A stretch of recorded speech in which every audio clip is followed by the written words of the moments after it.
Mais t'es pas encore habillé? Si, presque. Mais dépêche-toi là, il est presque midi. Ah. T'as vu ce que j'ai pris au supermarché? Oui, j'ai vu. Ils sont où les cornichons? J'ai oublié les cornichons.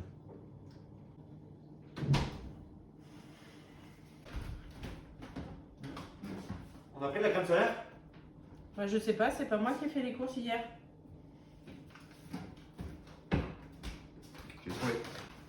Alors, le biberon, les couches, les... Est-ce qu'on a acheté les compotes? Laisse, je t'ai dit, va te préparer, je m'occupe du sac. Je suis prêt, moi. Allez, Hugo, viens t'habiller. Hugo. Viens. Dépêche-toi, on va s'habiller. Je te parle à Hugo. Ça va pas recommencer comme hier, là. Viens, ici tout de suite.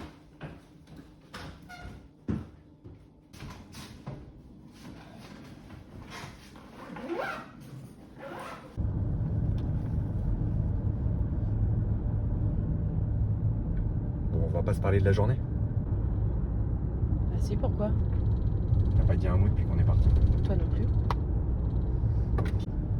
Ok, super.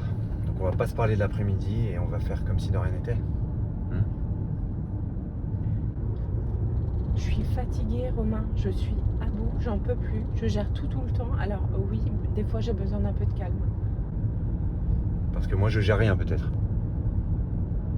Tu te rends compte que tu me laisses jamais rien faire? Faut toujours faire tout exactement comme toi tu veux. Moi j'ai aucune marge de manœuvre. Tu pourrais peut-être me laisser faire un tout petit peu à ma façon de temps en temps, non? T'es tout le temps en train de me contredire devant Hugo. Comment tu veux qu'il m'écoute?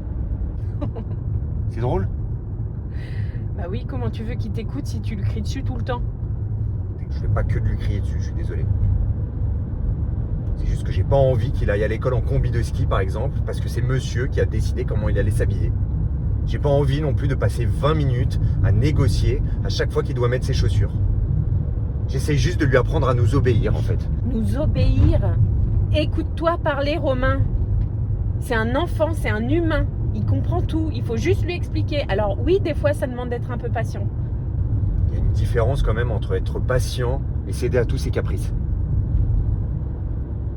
Il a 2 ans, sinon quoi? On le laisse faire ce qu'il veut et c'est lui qui décide.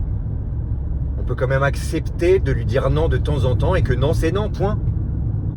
Bah non, moi je pense qu'on peut faire autrement. Écoute ce qu'il vit à l'intérieur. Là, c'est de la frustration qu'il exprime. De la frustration. Et le cadeau d'anniversaire de ta mère quand il lui a acheté à la gueule, c'était de la frustration ça. Romain, je te demande juste d'être un peu plus conciliant. Mais Lucie, c'est pas possible, ah, regarde. On n'arrive même plus à se parler. Le peu d'échanges qu'on a, c'est quand il dort. Et c'est pour parler de lui. Bah voilà, il s'est réveillé. Donne-lui quelque chose à boire là, donne-lui une compote.